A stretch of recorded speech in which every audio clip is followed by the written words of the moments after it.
The presenting sponsor of Pod Save America is Blue Apron. Choose from a variety of new recipes each week or let Blue Apron's culinary team surprise you. Recipes are not repeated within a year, so you'll never get bored. Get your first 3 meals free with free shipping by going to blueapron.com/crooked. Blue Apron is a better way to cook.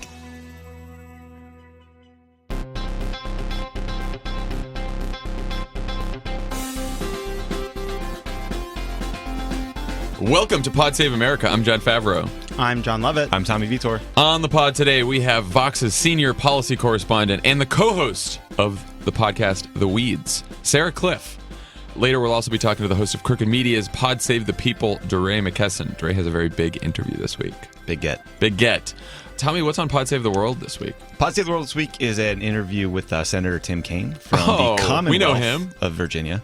We talked about something that is unbelievably important, the legal basis for the many, many wars we're in right now that never gets discussed because Congress takes a pass on doing anything about it, and presidents love that, including Barack Obama, so they just sort of go ahead and do their thing. So we talked about legislation he has to update the authorization for the use of military force and just dug into some of the wars we're fighting and why he thinks this is so important. We've cornered the market on both senators from the Commonwealth of Virginia now. It's friends of the pod all around. It's our best friend, the Commonwealth of Virginia.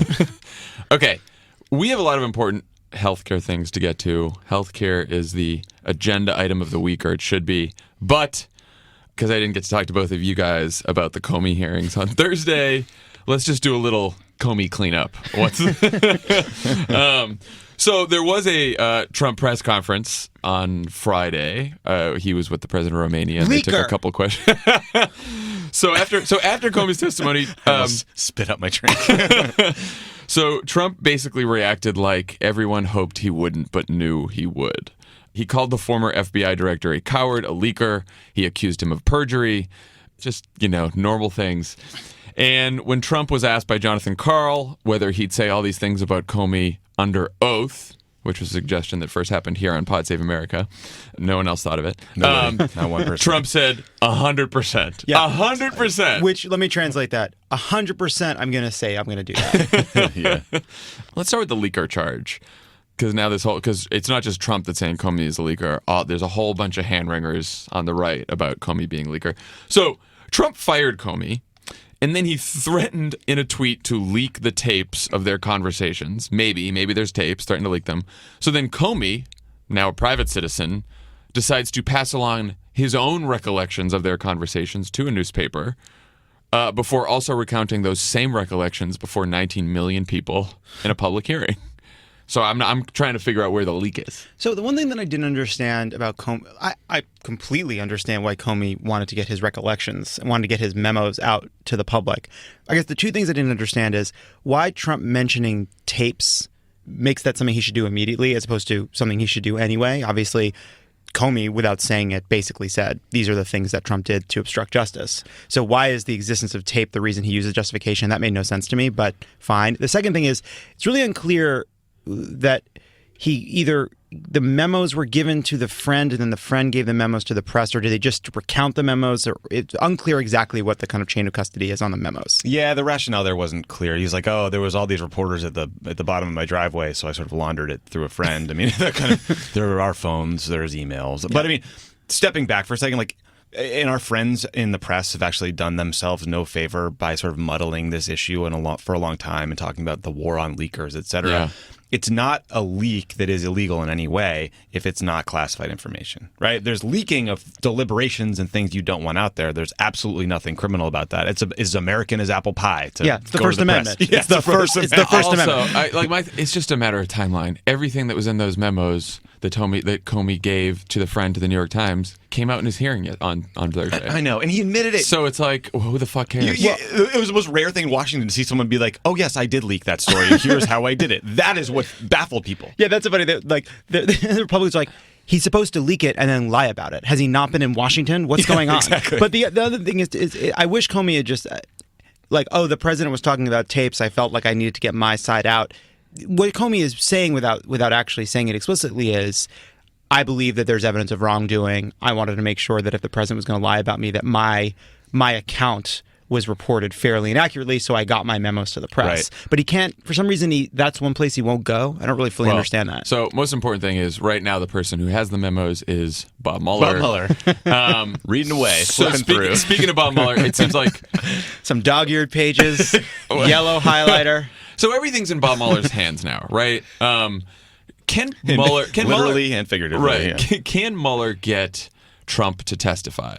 I don't think so. I mean, He can Congress try. is He gonna- can ask him. He can ask him, and I think, there'll be some protracted legal fight, which is why, like, the conventional wisdom in Washington is that Comey failed to deliver a smoking gun as delivered by Axios this morning. And I think that's actually a great summary of the conventional wisdom, which just shows how far away from reality we've gotten. That, like, you have an FBI director testifying under oath that he thought the president tried to stop an investigation, that he felt uncomfortable because the meeting was one-on-one, that he had contemporaneous memos, and then Trump himself said he fired Comey over Russia. I guess the next step would be getting Trump to incriminate himself. I just don't think we'll ever get there. Yeah, I mean, what this reminds me of most is the 9/11 Commission. And if you remember, there was this whole controversy of how to get Cheney and Bush to meet with them. And then ultimately they decided they would meet behind closed doors, have a conversation, but it wouldn't be under oath.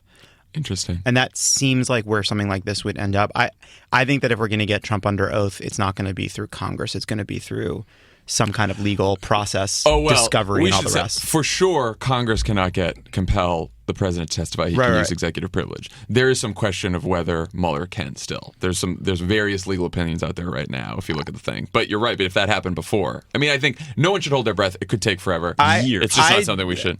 I think that the way that if we're going to get Trump under oath, it's going to be a Bill Clinton deposition scenario, not a special prosecutor. Well, I guess that was my quick question is, before we move off this, how did they end up getting Bill Clinton under oath?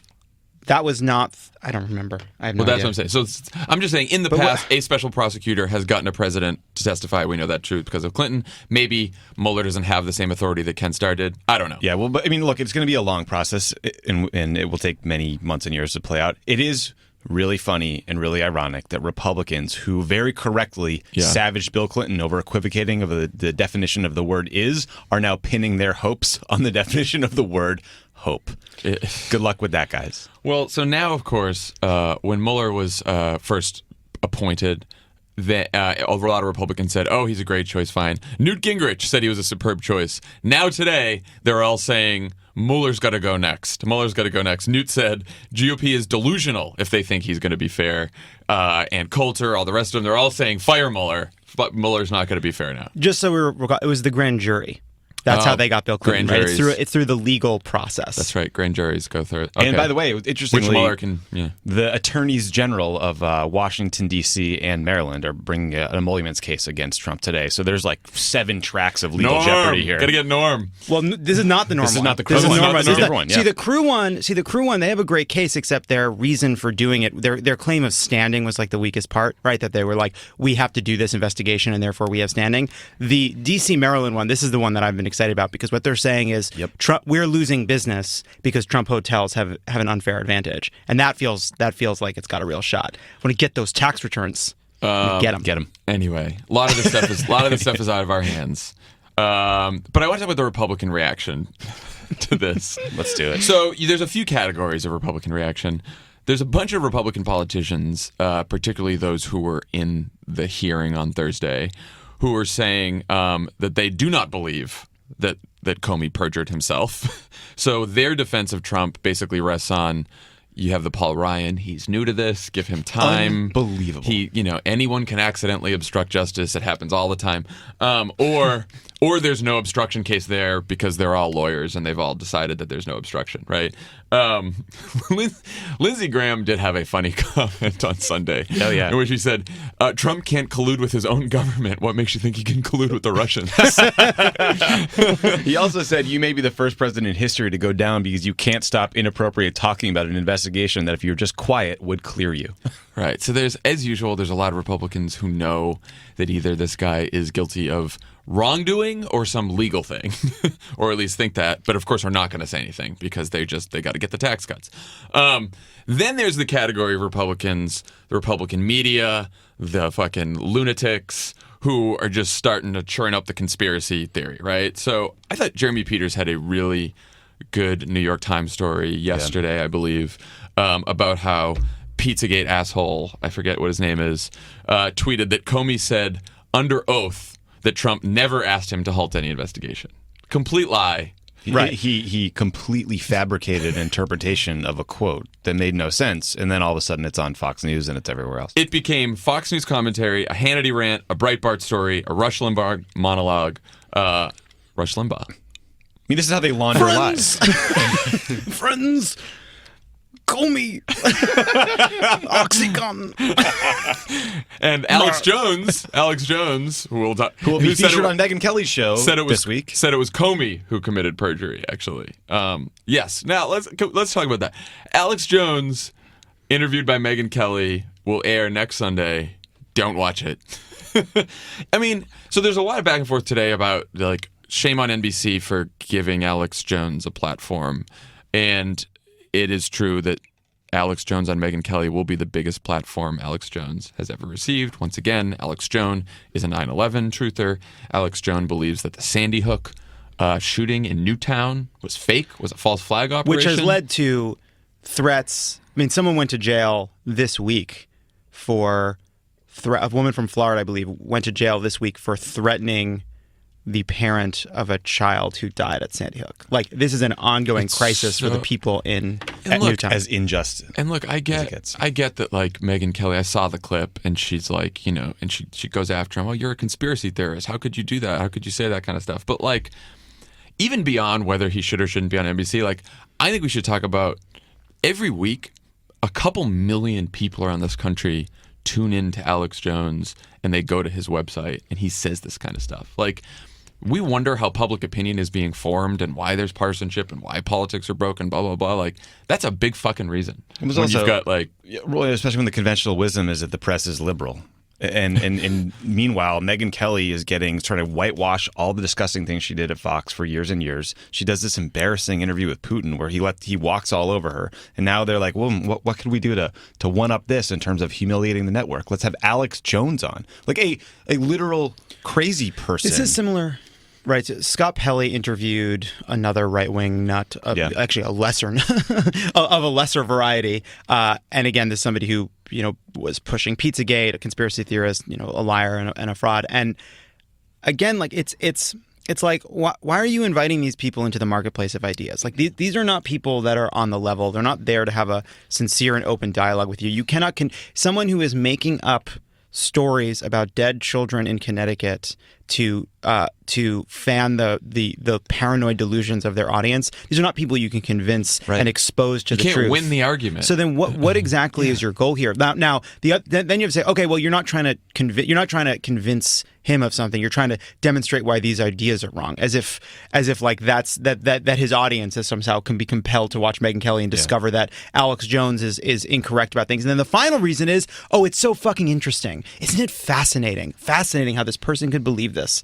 I'm not interested in that. I just also think you should have some respect for your own audience. And like, you shouldn't put an individual and views in front of them that are totally wrong. The individual involved is like an abhorrent, like, person who lies for a living to hawk, crazy brain supplements or whatever bullshit and survival packs. I mean, these are bad people doing this for commercial reasons. Meanwhile, no one on the right in the media is exposing their audiences to very smart, popular people on the left with huge audiences. It's not happening. You're talking about the show?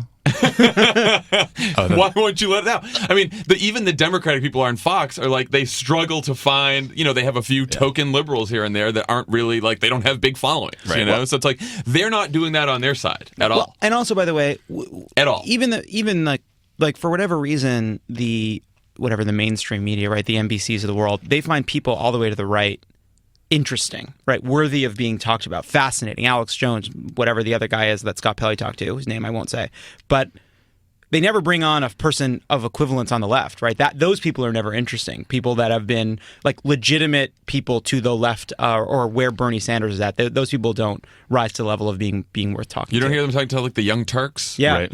Amy Goodman, vilify them. I mean, these people do not deserve to be equivalent. These are not equivalent to Alex Jones. They're not saying that but at I'm all. trying to say. But like, no, I know. But it's just like, there's somehow the range of discourse does not extend past Bernie Sanders. Another story like that, the New York Daily News had a story on Robert Mercer, billionaire GOP donor, Trump supporter, who funds millions of Twitter bots who follow Trump and help spread fake news. They make up 15 million of Trump's 30 million Twitter followers are these bots. Jane Mayer did an incredible story. She wrote a book called Dark Money that people should read, and she also wrote a big piece on the Mercers. And like their gateway drug to the right wing was just believing all the conspiracy theories about the Clintons. Like believes that there's a kill list, like all the craziest shit that's out there. And this guy basically bought and sold the Trump campaign. I believe in a conspiracy theory that Tommy has some sort of financial stake in Jane Mayer's book because he mentions it all the time. It's really good. we should probably get her on. It's also it's a book I read recently. So that's my bias. Look, I don't read many books. When I read one book, I get excited about it too.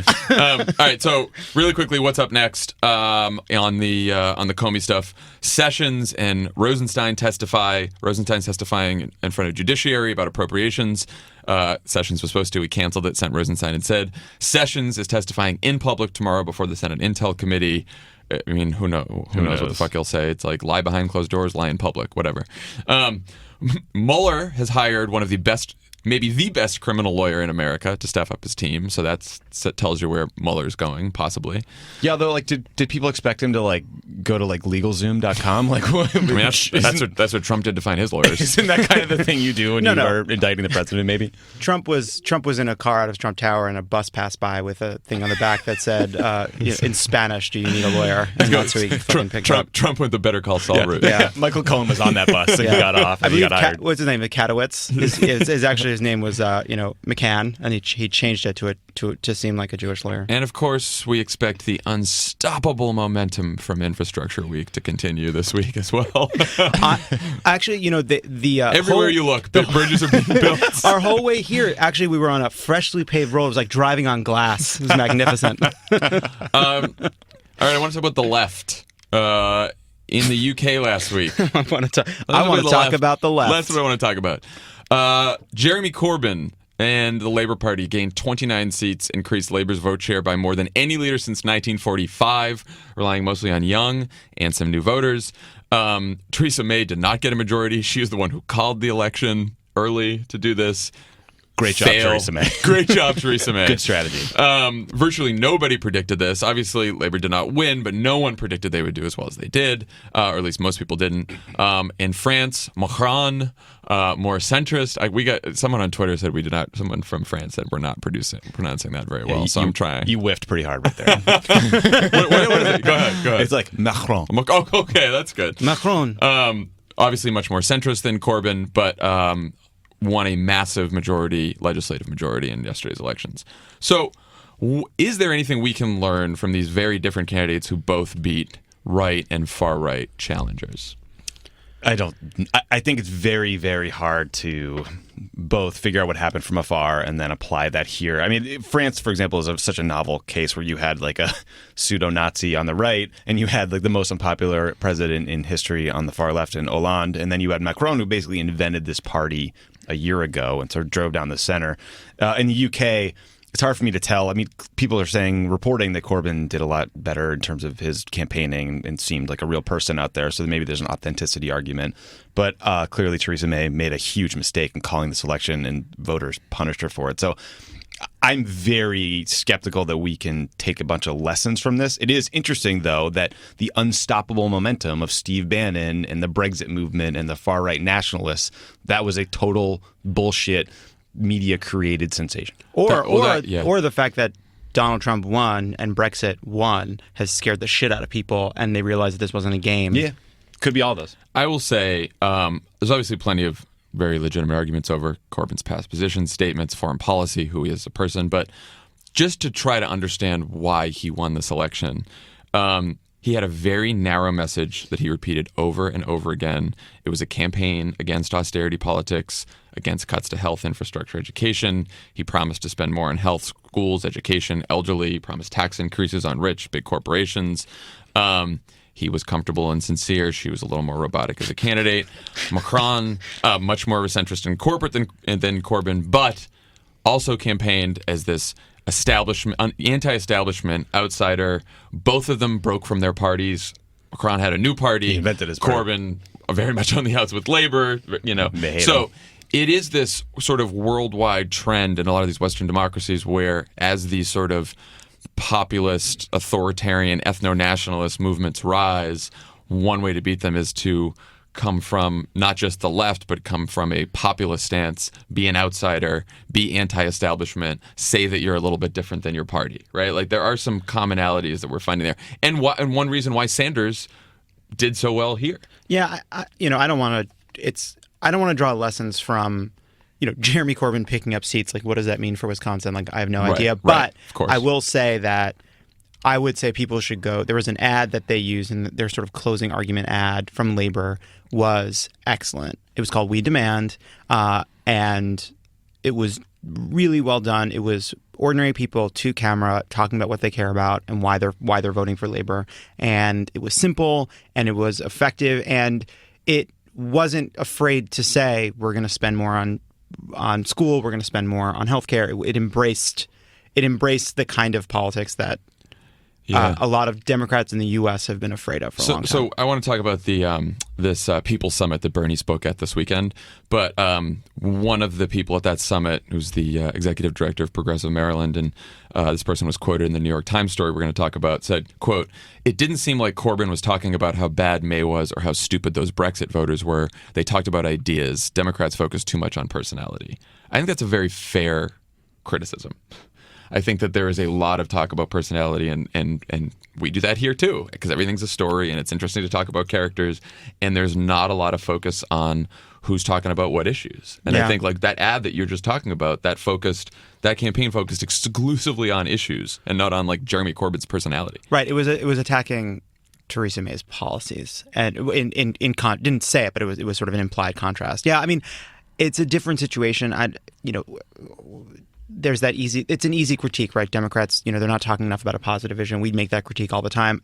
It's really hard when we see what gets covered, We just did it. We had to spend a whole bunch of time on the Comey hearing. But we should, and we should. Yeah. No, but part of the reason this is a rare moment where personality is driving our national decline. Yep. Like, what are we supposed to do? There's a president. When the president has a personality disorder, personality is pretty important. I know. But I am skeptical that the individual quoted in that story was such a close observer of the UK elections. Look, that they I really know what I the know. fuck they're talking about. And like, I appreciate that we're just having a conversation, so it's great. But like, meanwhile, you're right. Like this week, Trump is going to roll back all the changes Obama made with our Cuba policy for no apparent reason other than some donors and Marco Rubio were nice to him at dinner. Yeah. Right? Like crazy things are happening constantly. All the prison reform issues that DeRay has talked a lot about and that we've talked about on the show. The healthcare reform that's happening literally behind closed doors, absolutely no visibility. This is all getting second, backseat to the Comey hearing and Russia and all this other stuff. Like I that bothers me. It worries me. I worry about losing focus. That said, I do think some of these things are just really important. Yeah. Oh, I agree too. I think the central challenge for Democrats is not as much of an ideological challenge as it is how do you talk about your agenda, your positive agenda, in a way that breaks through in a world that is driven by personality because we have a president with a personality disorder, as you just said. That to me is the central conundrum of going into 18. And so so Jonathan Martin and I think Alex Burns wrote this New York Times piece yesterday. The base wants it all. The party wants to win. I have plenty of problems with the headline. First of all, it's a great story. I have plenty of problems with the headline because it's like, I think the base wants to win pretty badly. Yeah. And I also think what's the base? Right. And I think the party probably wants it all. So it's basically... What a boring story. The base and the party want the same things. Never write that story. Look, I think there's also, first of all, and Nate Silver pointed this out, there's a huge confusion about who the base is in the Democratic Party. Yeah. Because this story assumes the base is the people who voted for Bernie. And that pisses off the Hillary people, understandably. A huge part of the base of the Democratic Party is African American voters and Latino voters and women, right? And so that's a big part of it too. Yes. But anyway, so Bernie speaks at this conference. Bernie says, the Democratic Party must finally understand which side it's on. I think that's fair. The story gets into Ossoff, right? Ossoff is campaigning in wealthy suburbs of Atlanta with tons of Republicans and moderates. And so in this campaign, he's taken position. He said no to raising income taxes. He's opposed single payer. He said he hasn't yet thought about whether he'll vote for Pelosi. What do you think about that? I mean, this is why I'm wary of like all these discussions about nationalizing all these races. Like, yes, we should know what we stand for as a party. Yes, I am probably more liberal than the consensus in the left, and I would love to push for single payer, and I would love to just talk more about progressive things that I think for years and years and years on issues like gay marriage, people were told, look, that's a politically unviable position. We shouldn't push for that. And you know what? Everyone was wrong because it turned out great. But I also think that like the lesson from 2016 was not Washington should dictate to local races about what those candidates should think. I think we got to let them feel out their constituents and decide what they're going to run on. Like, yes, I wish Ossoff leaned a little more left on some of these issues that you just mentioned, but like, I would rather have him win than his opponent. I don't know. Yeah. I think we get into this conversation as like, what should the Democratic Party as a whole stand for? And then what should people like Ossoff be for? And I don't think they're the same conversation. I think what Tommy's saying is right. Like, do I believe that the Democratic consensus needs to move to the left on some issues? Yes. Do I believe we need to have elegant, simpler, bolder positions that may not be achievable in 1 or 2 or 5 elections and embrace those things and fight for those things, even if they're impractical? Yes. Does that mean that there are not going to be Democrats in more conservative districts that don't divert from that consensus? Like, no, that's what should happen. That's okay. That's how this always works. I think there's no disagreement between what Bernie Sanders wants, what Elizabeth Warren wants, and what Jon Ossoff wants, right? That there's always going to be a kind of bell curve of positions, and we're just trying right now to sort of give people a foundation to run on and decide what they stick with and what they don't. And my view is just we need to have that be more in the vein of a working class, simple, big economic populist message. I also think there's an issue now where reporters still view the Democratic Party through the prism of left, moderate, right. And I actually think when you look at all these districts right now, there's interesting cleavages within the party, right? You have a bunch of districts that are high income liberals and high income Republicans, moderates, who are really turned off by Trump. These are like high information voters. They consume news like we do. These are a lot of the districts that we're looking for in 2018, right? Which are districts that Republicans are sitting in that Hillary won. Okay. And for those districts, you do think you might have a hard time becoming super populist in those districts because a lot of the people there are high income, right? Now, there are exceptions to this. Darrell Issa, one of his Democratic primary opponents, Doug Applegate, who ran against him last time. There's a primary out there. Mike Levin's running too. But Doug Applegate's for single payer in Darrell Issa's very liberal district. He's on the roof. Very Republican district. So he's on the roof. He's hiding on the roof. And then Darrell Issa's hiding from single payer on the roof, smoking a cig. And then I think there's a bunch of districts where there's a bunch of working class whites, working class minorities as well, and those districts are the Obama-Trump districts, right? Voted for Obama twice, but then voted for Trump, and those people are just struggling to hang on. Those districts, I think, a Democratic candidate should be quite populist, right? And like I do think that you'll find it.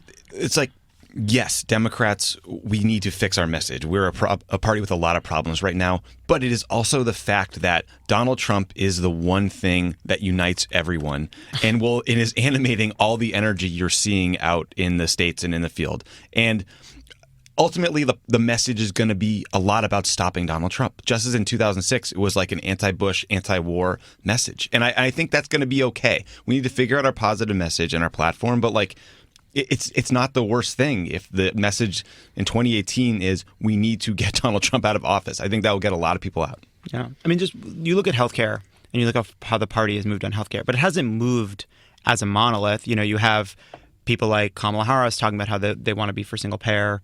And with us, right, mention that to us. And then we talked to Chris Murphy, and he's like, I actually think there should be access to Medicare for all, but it should be more like a public option. And then you have people like Jon Ossoff, who are in a kind of more suburban Republican district, who aren't yet ready to come out for universal single-payer healthcare. And I think that's okay. I mean, that's the debate we're going to have. The debate that debate is going to animate the party and give people a range of positions to take. But that consensus is shifting. I think that saying Donald Trump's got to get out of there might be enough, but it also might not. And so therefore, come up with the platform and talk about it every single day. Yeah, no, I'm not saying one or the other. No, I know. No I know. way. I just think we lean. It's gotta be I both. think we lean a little bit more towards because it's easy to hit Trump all the time. It's just one thing to keep in mind. And look, Absolutely. And you know, people have tweeted this. We've said this a lot, right? Which is Democrats need a better vision. Democrats need a better story to tell. And I think that's something that we're talking about all the time. About like how we can help figure that out at Crooked Media, right? We're going to start talking to people and figure out how we can sort of Just people on the street in West Hollywood. Yep. We're just going to find out what they think. Yeah. It's like, we think the Beverly Center is ugly. Can that be part of it? We think Colorado Place is better than regular. I Why didn't get into the Soho House. Help me. Why have they been painting the Beverly Center for 5 years? Okay, healthcare. Big problems. Mitch McConnell, and not just Mitch McConnell, but the so-called moderates, I hate calling them that because except for Susan Collins, none of them are fucking moderate, in the Senate are getting closer. The bill is looking way too much like the House bill. Basically, the way they got the moderates on board, or they're getting the moderates on board, is that they're saying, okay, the House bill was going to phase out the Medicaid expansion in 2020. We'll give you a 7-year window. Same cuts, same level of cuts. We're just going to take it longer. And then all of a sudden, Rob Portman and Shelley Capito and all these other people were like, sure, fine. They're also doing it behind closed doors. So they're supposed to be done with a draft of the bill tonight. Monday night, and a Republican staffer just said to Axios on why they're not releasing it, we're not stupid. Yes, you are, because you said that. Claire McCaskill had a great exchange in the Senate Finance Committee last week with Orrin Hatch, who had no fucking idea what he just stepped into. She is great at that. She's too. awesome. And she said, why weren't we having a hearing? This is ridiculous. She's like, I know that ACA was before my time, but I know that it was passed in a way that, like, you know, was two parts and stuff like that, but we still accepted dozens of Republican amendments. We had 100 hearings. This is ridiculous. And then you just see, like, Orrin Hatch's staffer next to him, like, whispering in his ear. You can kind of hear it. She's like, the talking point is to say that you're happy to have their input. Just say that you're going to talk to them about it, and you want to make sure that they understand what's in the bill, and that it's really important that everybody has the chance to talk about the bill. So here's the thing. What should the rest of the Senate Democrats be doing? I feel like this is like fucking DEFCON 1 right here. I used it right. It's not DEFCON 5, it's DEFCON 1. Yeah, that, you know, so you're right on 2 scores there. No, I think you're right. I saw you tweet about this, and it's what does it take, guys? This is a big. They're going to pass a healthcare bill without a hearing. Maybe stop Senate business. I think you're totally right about that. Well, so they said today that the volume of calls to the Senate this morning has been light. Over the weekend, it's been light, and so people really, my thing is, if you're part of the resistance, if you don't like Donald Trump, if you've made phone calls or marched, if you've gone to the Women's March, if you've gone to the Science March, if you've talked about Russia, like, if you've done any of those things, do this. Yeah.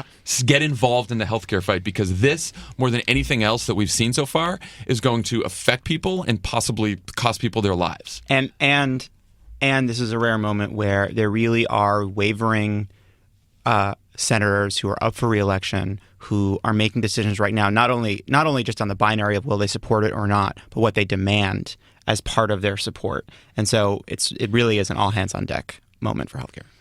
Yeah, I mean, there's no silver lining here. The only sort of good news, I guess, is that it has to get scored by the CBO before they're allowed to vote, right? So we will have some time, and we should start today, to talk about exactly what the cost of this bill will be, how many millions, tens of millions of people it will hurt before there's another vote, and they need to be scared to death that this will be a career-ending vote, period. Our friends at Indivisible have a new website called TrumpCare10.org. That's and TrumpCare 10 are the 10 states where there's senators who could possibly be persuaded. And there's a whole toolkit on there on how to call them, what to do, and all that kind of stuff. So go there if you want to have help. I had tweeted, it's my pinned tweet, not just the Senate offices that you can call of wavering senators, but their healthcare staffers.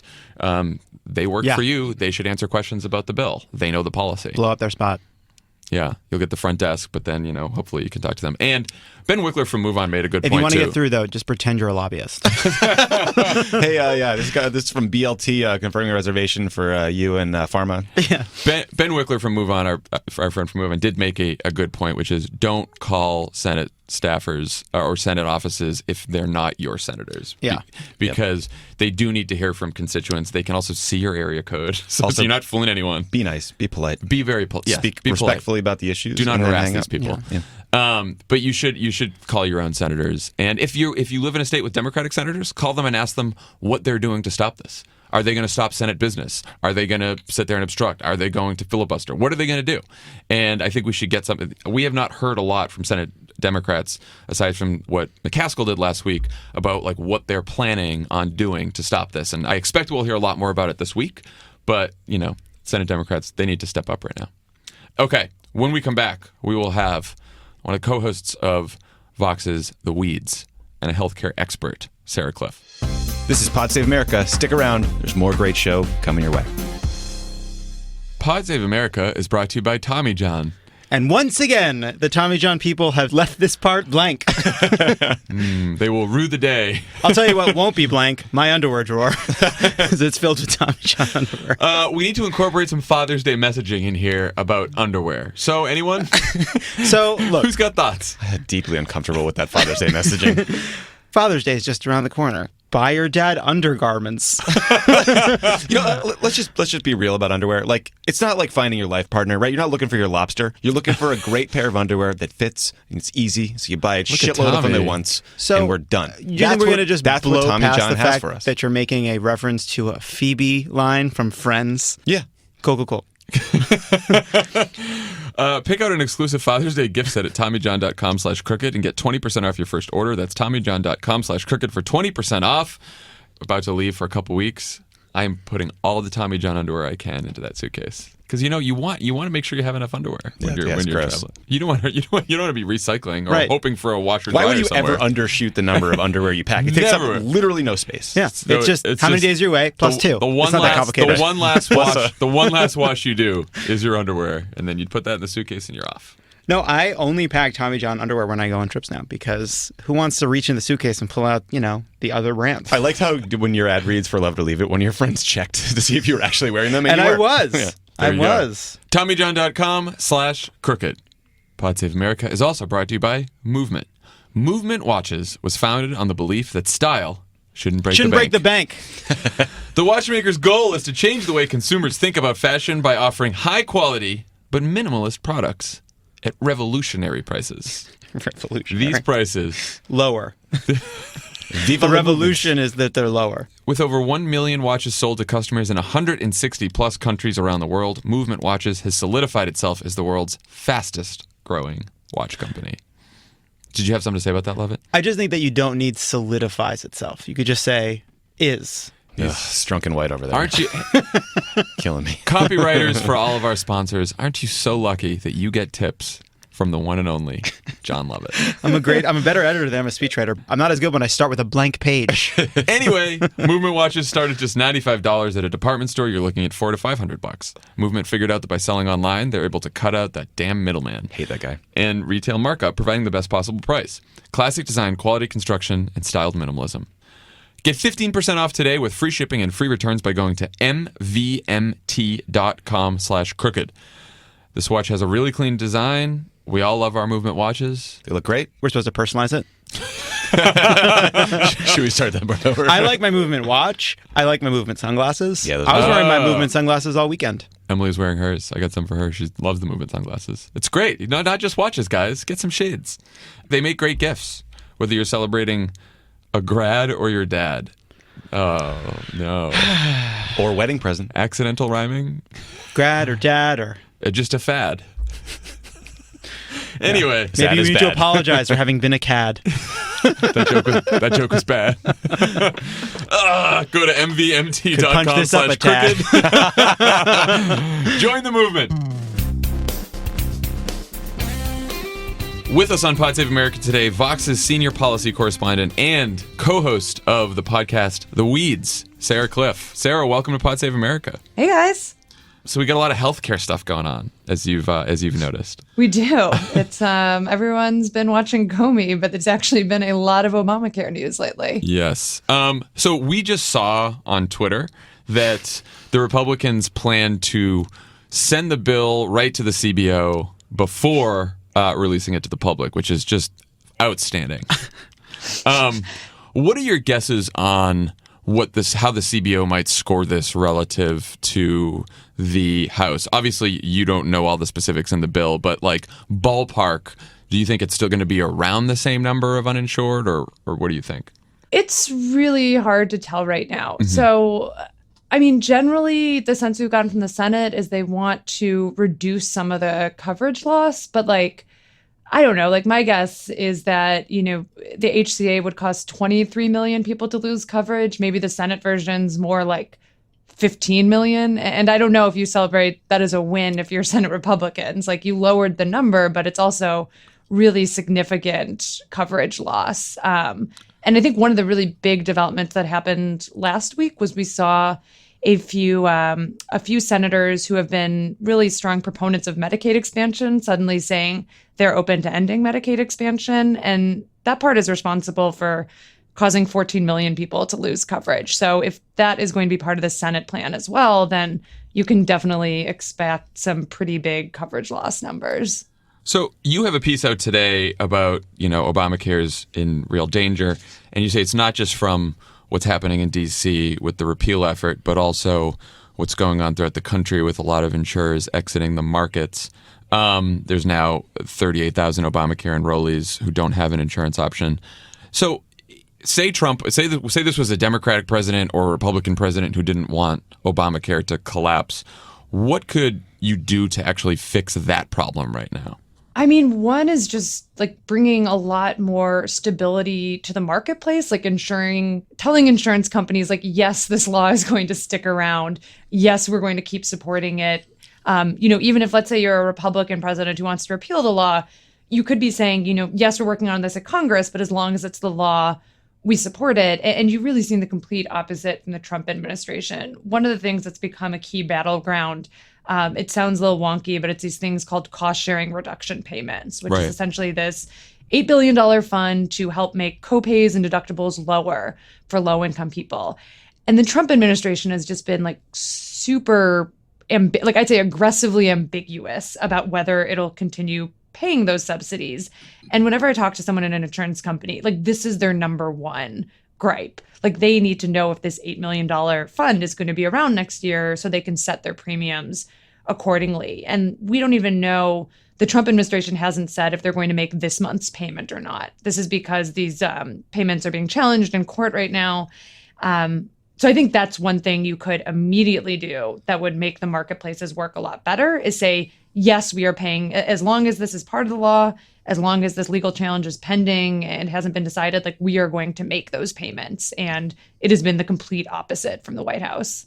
Sarah, speaking of aggressively ambiguous, nothing sounds weaker than making an argument or a complaint about process. But in this case, the process of writing this bill and the way it's happening behind closed doors is so unusual that I really do think it's a bigger deal that people should understand better and talk about. Can you describe for us what's actually happening, how it's a departure from not just previous Obamacare efforts, but the general regular order of the legislative process?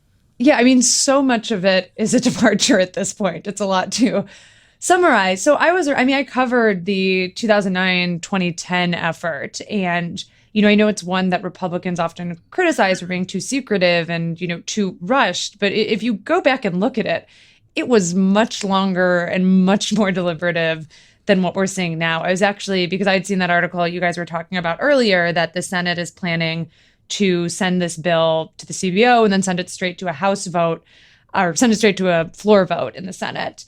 And that's just the complete opposite of what happened in the Senate last time. Last time, the Senate Finance Committee, they had their longest markup ever marking up the Affordable Care Act. I think it took about 8 days, and everyone was very bedraggled by the end of that experience. The Senate had a 25-day floor debate over the Affordable Care Act before it passed on Christmas Eve 2009. Right now, Mitch McConnell has outlined a timeline where they will vote on their healthcare bill, which we haven't seen yet, 18 days from now, before the July 4th recess. So it's much, much faster. And it's not in the Senate, it's not moving through normal committee process. Like, as you guys know, usually the way laws get made is that it starts in a committee, the committee votes on it, sends it to the floor. right now you essentially have this working group of senators hammering out the details. You have most of the discussions are happening at private Senate lunches, at private meetings on the Capitol. I think it is fair to say one of the reasons they don't want a lot of light on this proposal is they've seen the House go through this, and once it came out, everyone criticized it. But you can only keep it secret for so long, right? Like at some point, you have to have a public bill that the Senate is going to vote on and say, like, yes, we want to make this law. So it's super, I mean, everything feels super different. The House voting without a CBO score, that's another huge departure that, I think Republicans would have been furious at if Democrats had tried to move forward on the Affordable Care Act this way. But, they were fine taking a floor vote, not knowing how many people this would cover and how much it would cost. So one thing that's sort of sad to realize here is, like, obviously there's an incredible amount of hypocrisy on the part of McConnell and Ryan, who talks so long and often about how the Obamacare process was ramming this bill down our throats and all the rest. But one thing that's really hard to take here is that it does seem like this kind of a closed door strategy might be effective. They've avoided scrutiny. We were just talking about this before we spoke to you, that call volume is down. Are we learning something pretty dark here about the way our democratic process is going to function in the future? Is writing a bill behind closed doors and sort of setting aside the committee process altogether, is it working? So I think it works to a point, right? Like, I think that is actually, I think like you're saying, they learned a lesson from the House, where I think a lot of people were actually caught quite off guard when they got the votes together in May, that you had seen like this real groundswell of activity in March around the first vote. And then things got kind of quiet. I think a lot of, progressive activists I've talked to since felt like they dropped the ball a little bit in May because they didn't get people mobilized enough. It just wasn't super on their radar. And I think you could see, you've seen really groups like Indivisible, Town Hall Project trying to get people kind of mobilized. And it's harder to do when it doesn't actually look like there's much happening in the Senate. So I will say, it might be a successful strategy to pass a healthcare bill. But like at the end of the day, you're stuck with a really bad healthcare bill. Like you are avoiding scrutiny because it's not going to be popular. And like that fact doesn't change. Like you can't avoid the fact millions of people are going to lose health insurance, that conservative health policy experts think this is a bad way to reform the healthcare system, that like every doctor and hospital group, opposes your bill. Like those are things no amount of secrecy can really change. So I think it like gets you to the point of maybe passing a law, but eventually you have to deal with the consequences of that law, right? Like what is your end goal here? That's not, if the goal is just pass something, sure, that's fine. But if the goal is like pass a bill that'll get you, positive remarks and get you reelected, it doesn't seem like a surefire strategy towards the long-term future. I believe the goal is allow space for tax cuts for billionaires, but point well taken. So it seems like we'll have a CBO score at some point, and there will be at least a short period of time between the bill being public and there being a vote. Do you believe that in that length of time, some of these wavering Republicans can be moved by public opposition, or do you see this as increasingly sort of an inevitable outcome of a passage through the Senate? Yeah, I mean, it's a hard thing to predict right now. Like I can give you both sides of it. On the one hand, I think one of the things I learned from the House process was how much the moderates were not really wedded to their goals. Like I think you saw a number of moderate Republicans who opposed the American Health Care Act, the House bill to start, and then with like some really tiny concessions, someone like Fred Upton essentially gets on board and says, my problem has been solved. I think there is a very powerful desire not to be like the one woman or man standing in the way of Obamacare repeal, like this thing that they've been promising for 7 years. So I think one of the things I did not think, honestly, a few months ago, the House was going to get to a majority. And I think the thing I got wrong was that people don't really like being in the hot seat. They like don't like holding up this process, and that they will make concessions to get out of the hot seat. But I don't know what a backlash, how effective it can be, because I think we saw a somewhat muted backlash around the House vote, and I think progressive activists are learning from that. So I think it's an open question to me right now, kind of how those calls and protests factor in. So it seems like these Senate Republicans and some of these moderates are pushing for the 7-year phase out of the Medicaid expansion so they can delay the pain for themselves electorally. Mm-hmm. But what's the world look like a year after a Trump care bill passes? Let's say it's something that's somewhat close to the House, even if they get the Medicaid expansion phase out in. Mm-hmm. Like what things will people notice either in the individual market or otherwise over like the next few years if a bill like this is passed? Yeah, so you'll see like the private insurance market will change very, very quickly. Old people who are older and lower income will see their premiums go up. People who are younger and higher income will see their premiums go down. There are generally more older and lower income people in the marketplaces, so you probably see more people who are having their premiums go up. But maybe you see some young, healthy people joining the marketplace who had sat it out before. So that's one pretty immediate change. The other thing with Medicaid, this isn't just about the expansion. It's about the overall program, and the Republican bill, and it sounds like the Senate bill, want to move to a much smaller budget for Medicaid. And that would be partially through ending the expansion, but also just lowering Medicaid financing overall. So I think even before the expansion ends, you could just see some general cuts to Medicaid. It's hard to game out like what exactly they look like, but states are going to be told, right now states are told, the federal government has an open-ended commitment to cover the people you have on Medicaid. Under the Republican bill, they would say, you have X number of dollars per person, and like, best of luck with that pot of money we're giving you. And so I think you'd see some states making different decisions about who they want to cover. So I think you'd really see changes quickly. And then, like you said, whenever Medicaid expansion phases out, that's when like you hit a real cliff and see a lot of people losing coverage. Terrible. In the CBO score, the 24 million, or I guess 23 million that would lose coverage, that's in the private system, and that's the Medicaid expansion. Is some portion of that made up of people they assume will no longer be covered through Medicaid because of the cuts? Yes. Yeah. 14 million would lose Medicaid coverage over the next decade. Sarah, President Trump bragged to his cabinet today that they've gotten more done in this period of time than essentially any other president in history. Do you think that's an accurate assessment?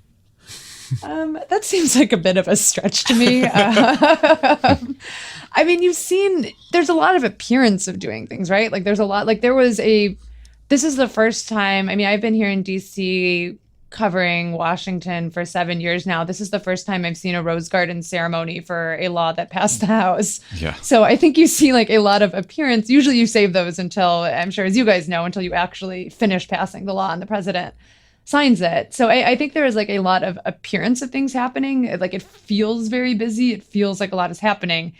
If you look at actual laws making it through Congress, I think the evidence is scant to suggest this has been an especially productive time for lawmaking.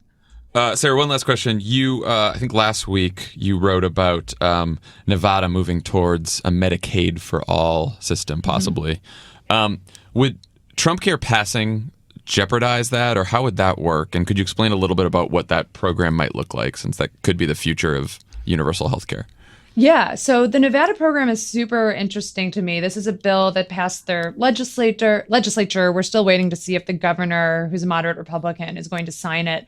But this would essentially let anybody buy Medicaid coverage. It doesn't matter how much you earn, where you live in Nevada. Everyone who lives there would be able to buy into the public program, which is essentially the public option that, a lot of progressives really supported in the ACA debate, but eventually was dropped from the bill. Joe Lieberman. Sorry, Joe Lieberman. It just came out of me. His legacy in healthcare. Sorry. And no, it's fine.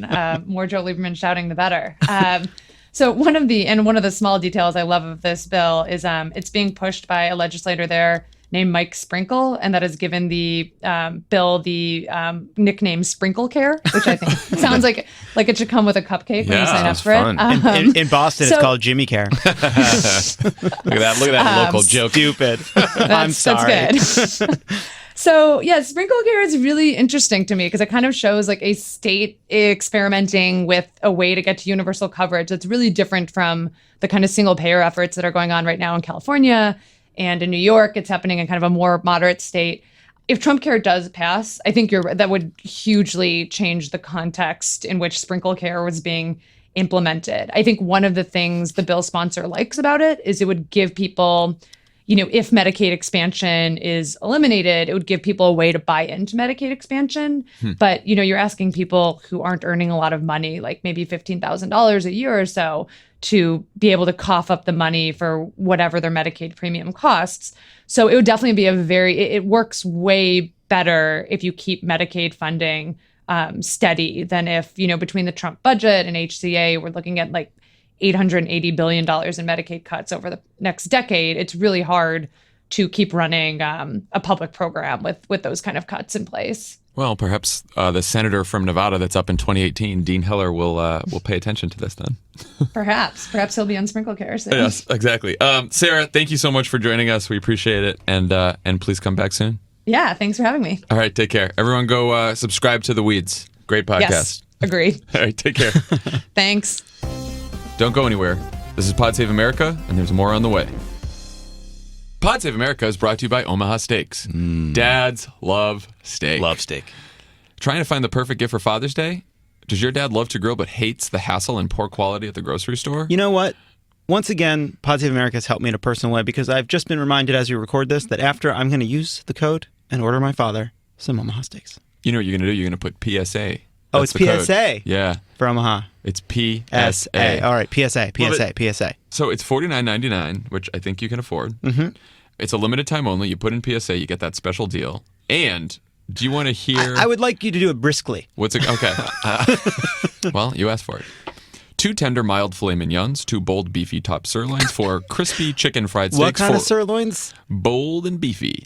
4 crispy chicken fried steaks, 4 juicy boneless pork chops, 4 all-beef Omaha steak burgers, 4 award-winning gourmet jumbo franks, 12 ounces of all-beef meatballs, 1 pound of steakhouse fries, 4 made-from-scratch caramel apple tartlets, 1 Omaha steak seasoning packet, plus get 4 additional burgers free. When are the hot dog awards? Led these to be award-winning jumbo franks. Gourmet jumbo The Frankies? franks. Do not sleep on the caramel apple tartlets because those are delicious. Oh, you had those? Yes, I did. They're very, very good. Anyway, limited time package, $49.99. Go to omahasteaks.com, PSA in the search bar. Don't wait, offer ends soon. omahasteaks.com, PSA in the search bar. Grab your dad and fire up that grill. Yes, I did pound on the table. And of course, Pod Save America is brought to you by our friends at Square Cash. Download the Cash app today. It's the best way to send and receive money. Links directly to your bank account. It is fast. It is easy. It doesn't come with any of the frills or bullshit that some of these other payment apps do. It's just great. Love the Cash App. If you haven't downloaded it yet, what are you waiting for? We are switching everybody over to the Cash App, all right? It's a network externality, all right? You want everybody on the same app, and we're doing the Cash App now, all right? Somebody tells you they're going to pay you with some other thing, and we know the one they're talking about. You say, I don't use that anymore. I use this other thing. I'd rather forego the money. Yeah, keep your money. Keep your money. I don't want your filthy money. Pay me through the Cash App. Your blood money. And of course, I have to pay Josh through the Cash App for the bachelor party, and I haven't done that yet. Had they sent the Excel spreadsheet? I don't know. I don't think he did. I don't think he sent it. I think he promised it and then didn't Let's come. cut this so he doesn't remember. No, leave it in. Leave it in. Okay. And of course, Pod Save America is brought to you by our friends at Postmates. Ooh, Postmates. I love Postmates. I had 3 friends in town from San Francisco over the weekend, and we Postmated most of our meals, and it was fantastic. I Postmate everything. You want to use the code CROOKED if you're just downloading Postmates for the first time, and you get a special discount. Yeah, you have $50. $50 is the discount. That's great. That's free stuff. Go download Postmates today and start having delicious food delivered right to your door. That's all there is to it. Postmates. On the pod with us, the host of Crooked Media's Pod Save the People, DeRay McKesson. DeRay, welcome. Hey guys, good to talk to you. Haven't talked to you in a while, but I'm excited to be on today. You're in Montreal today? I'm in Montreal, so I'm at IFEX 25, an international conference of activists and organizers who are dedicated to free speech and free expression. So, first time in Montreal, beautiful city, and I'll be back in Baltimore later tonight. Nice. They put gravy on the French fries. Ooh, they do. They have maple syrup dressing, like for the salad. I was like, wow, I've never heard of maple syrup dressing for salad. That's exciting. Maybe we should take a trip to Montreal. A little live show there. Pod Save Montreal. So, DeRay, you have a huge interview this week. Katy Perry, right? I do. So the interview with Katy Perry goes up tomorrow when the pod goes up, but we recorded it over the weekend, and it was live streamed because Katy's album just launched, and one of the things she's doing is that she had a house sort of rigged like Big Brother for 4 days. It's actually still rigged like that. And there have been a whole host of people coming to talk to her, coming to have dinner, coming to interview her, and I was one of many people who went to the house over the weekend. Oh, okay. I saw the video clip on Twitter, and I was like, "What is that room?" And they're just like sitting cross-legged on a couch. What's happening in there? Futuristic apartment. No, it's the confessional in the house, and right after me, they were doing like a cooking thing with Roy Choi. So like we couldn't do it in the living room because the living room is attached to the kitchen. A good conversation. Probably not to get to the bottom of what's going on in that house. So what made you want to talk to Katy? So I met Katy about a year-ish ago. I met her around DNC time. We both have a mutual friend that we're both really close to, Cleo Wade, and one of my best friends, and also one of Katy. So I've been around Katy a lot since then. We've talked, texted, been in touch. And when I knew I was going to actually do the pod, I texted her like, "Katy, I'd love to have you on. I'm interested to hear you talk about how you consider yourself an activist," right? She did a lot for Hillary. She was out there on the Obama campaign. I'm just fascinated by that. I'm generally interested in artists who consider themselves activists, which is why John Legend was on the pod too. So we talk about a range of things from, it opens with this conversation about why Hillary, and then about her religious upbringing, talk about race, talk about what comes next, how she's learning and growing. So the long conversation, it was unfortunate that only 2 minutes of the conversation got clipped from the live stream and then got like plastered on Twitter, and that's all that people have been responding to because we had such a full conversation. She's not talked about how she identifies as an activist or really about race before. So I was excited to have that. But, the thing about the house this weekend is that, or this week even, is that a ton of people came. So Amanda Seales was there last night, and I don't know if you saw, but Amanda Seales sort of pushed Caitlyn Jenner on some issues, and Cleo Wade, Diarra from HRC's campaign. A lot of people came through the house. Van Jones, Gordon Ramsay, Roy Choi. I got to tell you, the more we talk about the house, the more questions I have. So what was the most surprising thing you learned from Katy? Oh, I didn't know a lot about her upbringing before, but she grew up in a really religious house, and it was sort of, I just I didn't expect it. So I won't give away everything, but she couldn't call, she says this on the interview, she couldn't call the dirt devil. She couldn't call it dirt devil. They had to call it the dirt angel in the house because they couldn't say the word devil. So it's a whole lot of things like that she talked about. And then we talk about sort of how she got to I kissed a girl and I liked it, right? How did you go from not being able to say dirt devil to the artist you are today? So that's interesting. And then she has this really fascinating reflection on what Hillary did for her. Why Hillary? Why was she so far out there in Hillary? And I had not heard her say that. And I know a lot of her friends, and we have talked about it since that interview, and they had not heard her process it like that. So that was interesting. She knows, I think, that she has more room to work on with regard to issues of race and equity, but it was interesting to hear her begin to have that conversation. And not only with me, but there were many people in the house who were there before and after me who pushed her on issues. So I learned a lot about her own journey and how she thinks about her platform.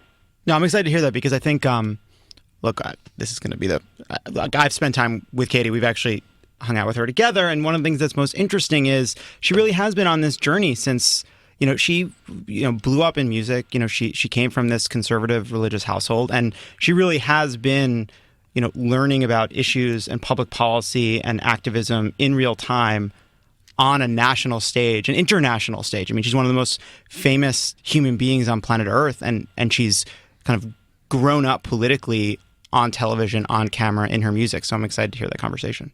Yeah, I think that we actually met because of Katy. Yeah, Lovett, right? That's right. That's right. Yeah. Katy Perry just bringing crooked media together here. Hey, speaking of which, so it is. So it's an interesting conversation. It's also fascinating, and like you said, and all of you worked with one of the most famous people in the world.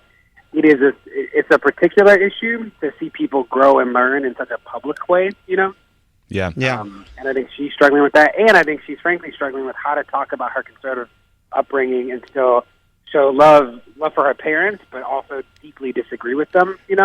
DeRay, one of the best parts about your pod, in addition to the serious guests you've been bringing on, is the banter with you and Brittany and Sam. How do you feel about Jon Lovett stealing Brittany for Love It or Leave It for the Washington, D.C. show? Does that feel like he overstepped the boundary, or are we still cool? I know. I didn't even get a call. I found out on Twitter. Somebody was like, Brittany's here, DeRay, where are you? And I was like, where is Brittany? So I texted Brittany, like, where are you? And then it was like, I guess she's in Love It or Leave It. Brittany is incredible. Sam is incredible, and we've been together for a long time. So I'm just pumped that they are able to get their message out and get the message about equity and justice out wherever it can be.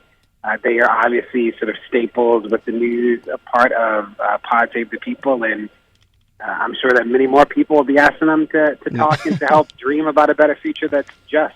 Okay, one last question. We before we talked to you, we were talking about healthcare and how it's going to be crunch time, and Senate Republicans are trying to pass this bill, and they're doing it in the dead of night, and we don't have a lot of time to stop it.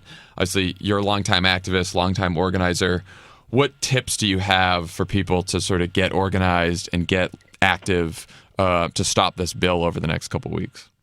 Yeah, so stay informed. So there are a lot of resources out there, and I'm sure you've already directed people to some that so that you know exactly what you're asking for. We heard from people in Congress that people have stopped sort of jamming the phones, and they've stopped calling because they thought that was over. So keep the pressure on is really big.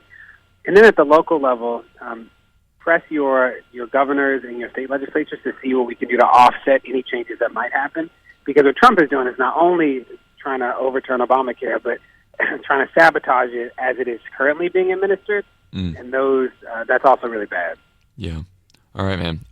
Have fun in Montreal. We're looking very much forward to the interview that drops tomorrow with Katy Perry. Everyone go download or subscribe to Pod Save the People, and then and you can listen to that interview on Tuesday. So, exciting stuff. Poutine. It's called poutine. Poutine. Awesome. All right, man. You Take guys are care. great. I'll see you later. Bye-bye. Bye. Okay, guys, that's all the time we have for today. Thanks again to Sarah, Kliff, and to DeRay for joining us. And you guys have any parting thoughts? I want to talk about Reince Priebus. I just want to tell you, I've given myself until July 4th to get better at this, or I'm fired. Once again, the 54th Reince is on the rope story of the last 3 months. He has so thoroughly emasculated him. Reince just thanked him for the blessing of working for the Trump administration. No one described it as a blessing. We should talk about that. Politico had a story today that Trump is giving Reince Priebus until July 4th to get shit together before he fires him. I don't know what that looks like. What does that look like, getting shit together? It berated him in front of Corey Lewandowski and David Bossie, the guys he has previously fired. Speaking of people who have their shit together. Man, Reince Priebus, again, I've said this before. I tweeted this during the campaign that Reince Priebus would have to leave politics in the middle of the night with what he could carry. I still continue to believe that will be true. I was just off by about a year. And I await Reince Priebus's ignominious end because he deserves it. Yeah. Best of luck, Reince. Pod Save America. Signing off.